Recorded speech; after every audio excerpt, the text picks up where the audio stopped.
Hello, my name is Carrie and welcome to my channel. Today I'm going to be doing my wrap-up for the Sealey challenge, which I completed in August.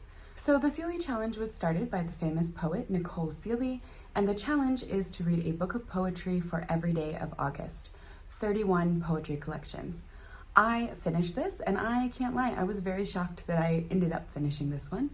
So first I'm going to talk about some of my statistics while reading.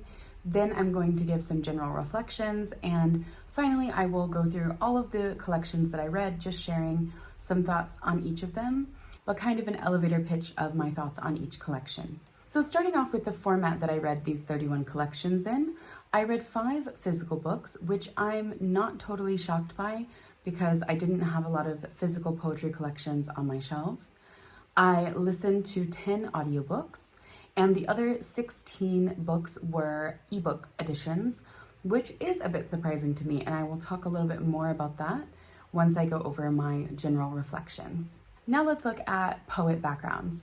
Admittedly, many of the poets that I read from have dual identities, or some even have dual nationalities, so there are many ways that they may describe themselves.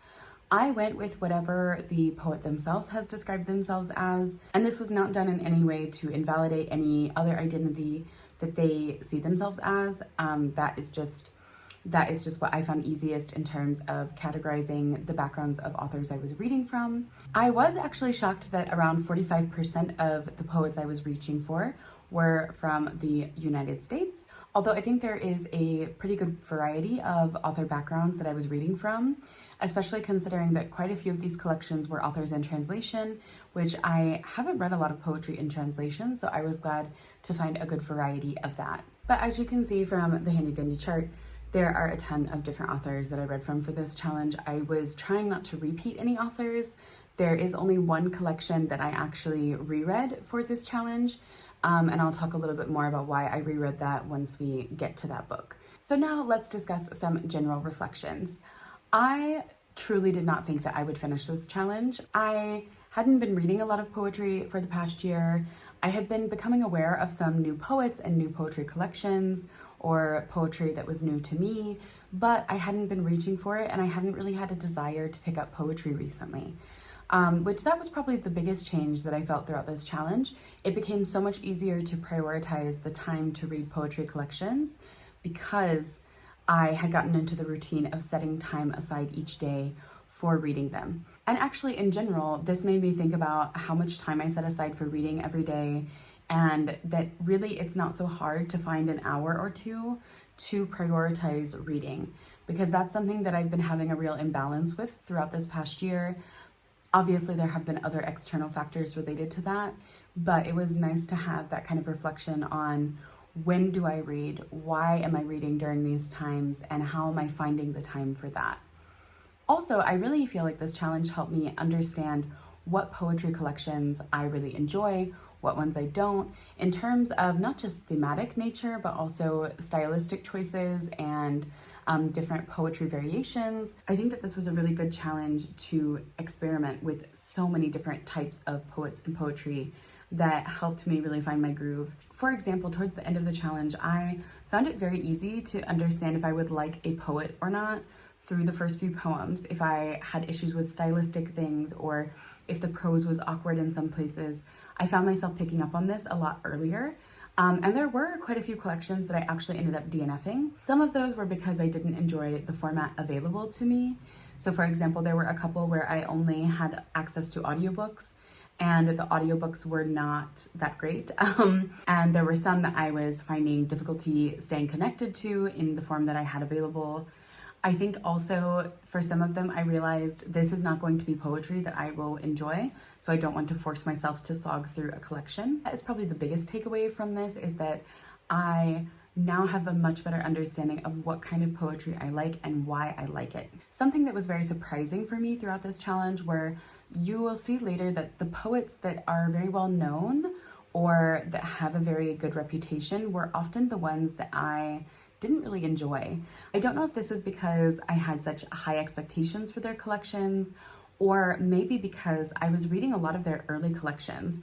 I think for most of the most well-known poets that I read from, I was reading their first published collection, which obviously shows some variation in maybe how their styles have changed and also how they've honed their craft over so many years. But also it could be that I just didn't really get on with these poets or their poetry styles, and maybe that's something that just is what it is and these aren't for me. I am curious about a couple of them, about reading more of their works, but there are some that I think, oh, I just don't believe that this is something that I particularly like. However, there were some poets that I'd heard of before that I did really enjoy their collections, and there were a lot that were unexpected favorites.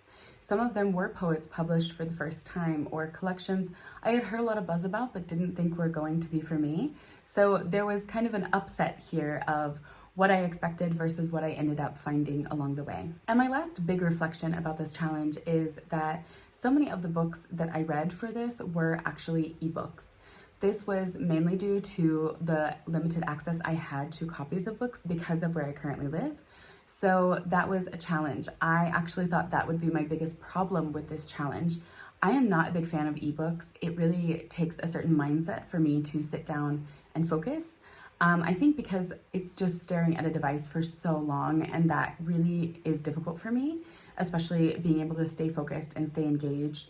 But I didn't have that problem with this. There were a couple times where I found myself struggling a little bit, but I think that was more to do with the content versus the format.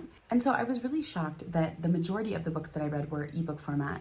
And I think that this might be something I need to give myself a little bit more of a challenge to keep up with, not just in poetry, but in books as well. I have a lot of ebooks that I bought over many years and that I started to think were just not the format for me. But maybe I need to try and experiment with this a bit more and really focus on what kind of books I am reading on e-readers. This was something I was really surprised by through this challenge because it ended up being one of the easiest aspects of it for me. Now let's look at what I actually read. For these poetry collections, I broke them down into different categories, and the first that I'm going to talk about is Not For Me. This is a pretty self-explanatory title. These were collections that just did not work for me. Ocean Vuong's collection had a lot of potential. I see the type of style that people really love from this author, but this was this author's first published poetry collection, and it felt like that. It felt like these poems had so much potential, but they needed more time and more talent that had been honed to really make this a tighter collection for me. So this is one such example of why it didn't work. Humanimal was an interesting collection. It blends this line of these journals of these two young girls who were believed to be raised by wolves in India, and the poet's attempts to kind of track down this story through their own experiences traveling in India and connecting this back to the poet's own identity. I found that this format just didn't work for me. I think this would have been much more impactful as a memoir than as a poetry collection. I really only enjoyed about half of the poetry in this, and the other half I found really confusing because it is kind of this more autobiographical nature, and so the blend of the two didn't really work. In Rosquet and Mary Oliver's collections, I found this weird kind of blend of poetry. In Blue Horses by Mary Oliver, I just didn't really like the poetry style. I think it was a little bit too overwritten, and it didn't work for me in that aspect. And in Rosquet's, there was a real big blend of themes in this, and a lot of the themes were very dark, and I didn't expect that from Rosquet's poetry. I mean, he has collections titled Inciting Joy, so, I didn't really think that this would be his writing style, but I was curious because this is one of his first ever published collections. So it's left the door open for me to want to read more, but I actually felt the opposite about Mary Oliver. I felt like this collection solidified for me that I just don't get along with her prose style. And the last one in this category was Instructions for My Mother's Funeral. This honestly felt like a manic pixie dream girl type of poetry collection. I found myself finding this very cringe. So yeah, not one that I would recommend, and also not one that left me wanting to read more from this poet. The next category is A Mixed Bag. Again, another self-explanatory title. These collections had a lot of favorites for me, but also a lot of misses. It really depended. Some of them had more good and favorite poems than others, but I just felt that there were some things in this that kept me from really fully loving it or having enough strong feelings about it to categorize it somewhere else. The real standouts in this for me were Space Struck by Paige Lewis, Life of the Party by Olivia Gatwood, and Nazim Hikmet's collected works. These were collections where I found myself enjoying the majority of the poems, or they were ones that experimented a little bit with certain things that I found interesting. Space Struck is probably one of the most experimental collections that I read, and I was pleasantly surprised by how much I really enjoyed this. Life of the Party was fascinating to me because it's examining the poet's obsession with true crime and how this has both helped and hindered her anxiety, and this kind of correlation for the poet between knowing about the mass amounts of violence done towards women and having anxiety already about these things, and the kind of connection between these two for her. Nazim Hikmet is a very famous Turkish poet. This was a very large collection of his works. This was the largest book that I read for this challenge. I believe it was around like 260 pages. And I think that's why it ended up in this category, because with so many poems, you're bound to have some good and some bad. But I did find it really fascinating, the kind of optimism that he had for the world. He passed away in the 1960s, but was a very famous Turkish communist who lived most of his life in exile. The poems in here have this sort of optimism about communism and about certain communist countries that unfortunately you realize now, living in this time period, that many of those countries very greatly failed their citizens and were not this utopia that Hikmet had dreamed of. But it was really fascinating reading his thoughts on this, knowing that he would never have the context of what actually happened. Two collections that I found really interesting from this category were From Turtle Island to Gaza and Death of a Ventriloquist. These were collections that at the beginning I did not think I would enjoy them, but they actually got better the farther in that I read, and both have left me wanting to read more by these poets because they were pretty unexpected hits for me. Besaydoo and Citizen Illegal were both collections that I enjoyed, but they felt like early works. I think they needed a little bit more editing, a little bit more reworking of some of the poems, and they would have been stronger. I do have José Olivarez's second collection, Promises of Gold, and I've heard amazing things about that. I have that one on audiobook, so I'm really hoping that maybe, since it's been quite a few years since Citizen Illegal was published, that will give me kind of what I was searching for and the potential that I saw with the first collection. Orhan Veli is another Turkish poet that I read for this challenge, and I was pleasantly surprised to find that his poetry style was very simple, but yet the poems were very entertaining. I found a lot of them to be very funny, and there were quite a few on his love of Istanbul, so they were ones that I enjoyed for those aspects. Although there were some others that I was kind of like, okay, why are we writing about this? What was the point of that?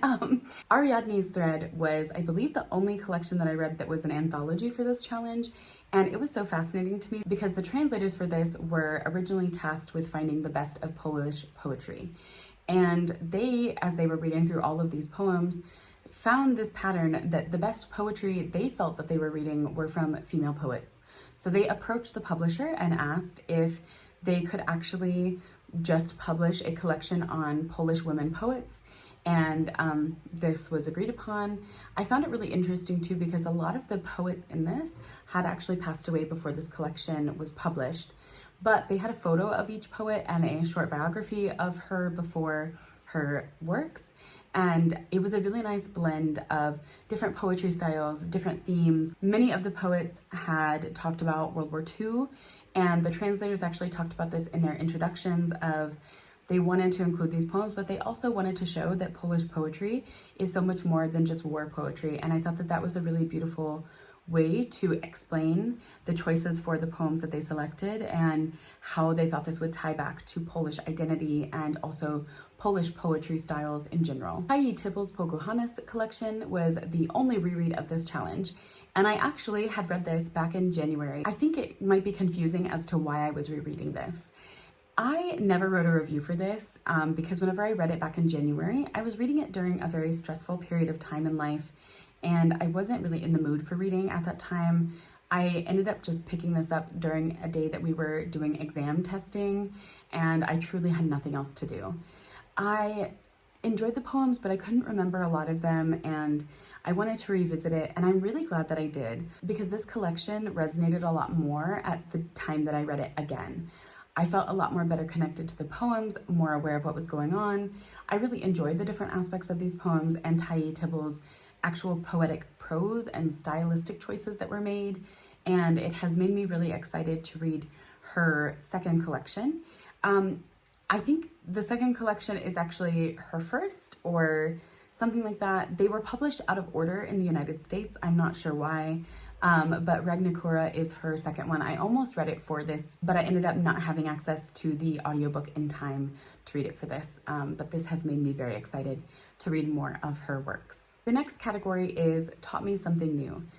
This is a category where so many of the books in this intimidated me. Many of them were ones that I was nervous about reading, I didn't think I would really connect with, and I wasn't sure what to expect from the poems and the poets themselves. However, many of these often ended up being the most thought-provoking collections for me. And I labeled this category as Taught Me Something New because I felt that they either taught me something new about certain themes or poetry itself or something about the poet. So that was why this category was created. First, we have How to Be a Good Savage. This was fascinating to me because it was actually written in 3 languages. It was originally written in Zoque, which is an indigenous language that is present in present-day Mexico. And there's a whole region of the country that still has this indigenous community, and the author is from this community and wanted to write more books in her native language. So it's written in Zoque, and then it was translated into Spanish and English.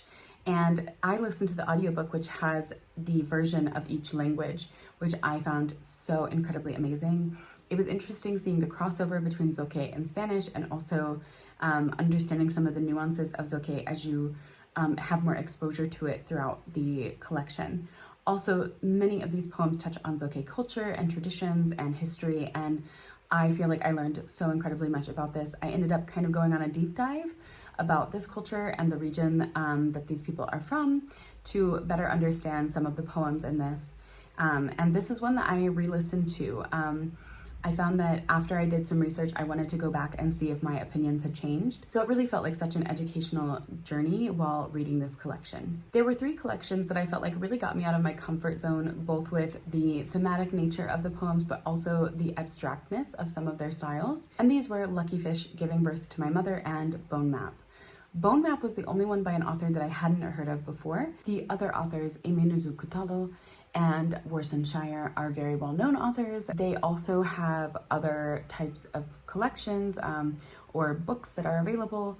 So I kind of had an idea of what to expect from them, but Bone Map was completely out of the blue, and I was really pleasantly surprised with how much I enjoyed the dark nature of those poems and the stylistic choices in how they were structured and the language used for them. Please Do Not Touch This Exhibit by Jen Campbell is an exploration of medical trauma and the ways that hospitals and doctors and healthcare workers in general often treat differently abled people. And I found this really interesting because the poet actually intersperses this collection with notes from her actual doctor's appointments, where the doctors were discussing her in these ways that are just so incredibly disgusting.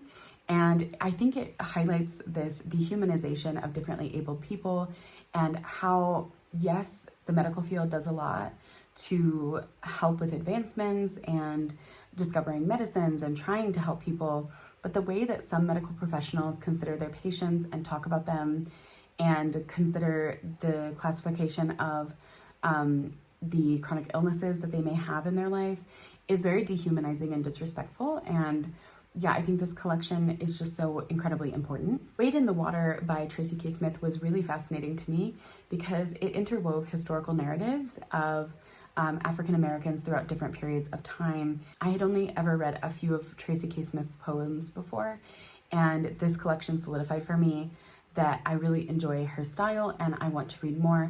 I also want to go back to this collection with a physical copy to annotate it because there were so many poems that really stuck out in this for me, and some that I feel like I still need to go back and do more research on. Bodega was a collection that actually taught me so many words in English. This was a collection that I found the language to be so fascinating in, and there were a lot of words that I actually did not know. I had to look them up, and I actually enjoyed that. I felt that it added to this reading experience because I can understand why those words were chosen now knowing their meaning.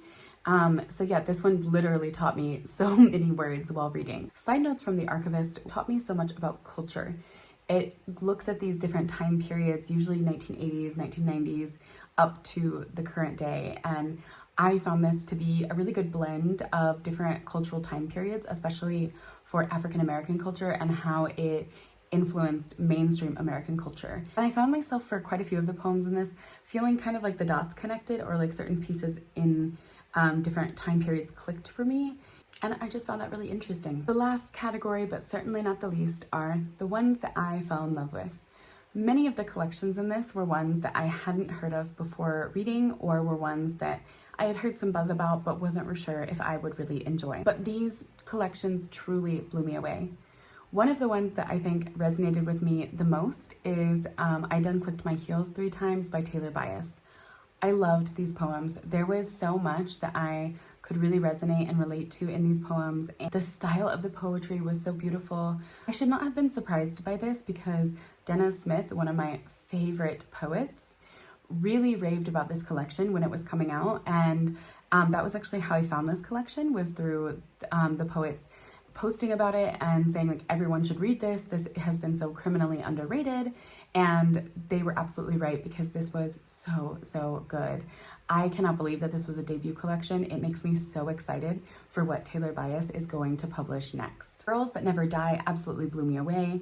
This was an author that I had been wanting to read for a while because they have a book in prose called Home Is Not a Country, which I actually have a physical copy of, and I had been putting off reading it because I wasn't really sure. I struggle with books in prose, and I saw that this author had a poetry collection that was coming out, and so I thought, you know what, I will give that a try. And the poems cover such a wide variety of themes, but I think that it's all tied together very well, and I really felt like almost every poem in this was an absolute hit for me, a new favorite, and I just loved it so much. This is one I would really reread again and again, and I really want to read The January Children, which is Safia El Hilo's first poetry collection that was ever published. Next, let's talk about All Heathens. This gives an excellent brief history of the Philippines and colonial endeavors that were carried out there that exploited the local people and also caused some debate about the diversity of the society there. And it was also a great brief history of the poet's family and life and this kind of dichotomy between the United States and the country of her parents' birth. This was so amazing. Quilting by Lucille Clifton. I wanted to read this because of the cover and the title. I cannot even lie to you. I thought it was so cute and I was so excited. But this ended up being a beautiful collection that is like a quilt in itself. It's like a patchwork of what it means to be an African American in the time period that Lucille Clifton was writing these poems. Lucille Clifton's prose was absolutely beautiful, and I think that there's a wide variety of themes in this, but there is still this overarching theme of what it means to be an African American in these times and how so many different aspects are related to each other in terms of shaping African American identity and culture. Blood Orange, Dear God, Dear Bones, Dear Moon, and Things You May Find Hidden in My Ear are all written by Palestinian authors, and all of them explore the enduring legacy of settler colonialism and occupational violence. These collections obviously felt very topical, and I think that one of my favorites of these three was Blood Orange, because it really reminded me of like the righteous rage of seeing what is happening every day and seeing how little is being done to change things. And that's not to say that the other two don't embody that as well. They definitely do. But I think each collection had their own way of expressing what is happening and approaching this and showing a more nuanced perspective of their individual beliefs and also the collective legacy of Palestinians. And yeah, I could recommend all of these very highly. And along a similar line to that, I have the last collection I'm going to talk about, and that is Blood Dazzler by Patricia Smith. This is a collection of poems about Hurricane Katrina, specifically about how the government failed many of its underprivileged and marginalized population that was living in New Orleans and experienced the worst of Katrina. And I see that it's very similar to the collections by Palestinian poets because, again, there is a rage in this. There is an acknowledgement from Patricia Smith that the government failed these people and allowed this horrible mass tragedy to happen, and that these people deserved better, and they deserve to die with dignity, and they deserve to have their stories and their voices told and to not be remembered as nameless victims of something that could have absolutely been prevented. This is a collection that I haven't heard a lot of people talk about, but I really feel like it should be required reading to understand what people experienced during Hurricane Katrina. And I found it really fascinating because Patricia Smith includes in the beginning of each like section or each poem, I think actually, the updates of like the National Weather Service announcements and the updates in like correspondence between the government in like local government in Louisiana and the federal government, and how so many people knew what was happening and just didn't want to do anything to stop it. So yeah, that was a really amazing collection. And if there is one that I think I want everyone to read from all of the collections I've talked about today, I would really highly suggest Blood Dazzler. I think it's something that deserves so much more notoriety than it has.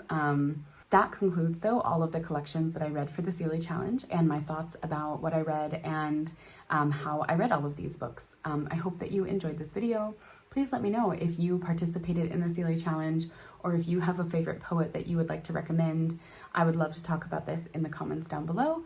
And thank you so much for watching this video. I hope you enjoyed. Happy reading. Bye.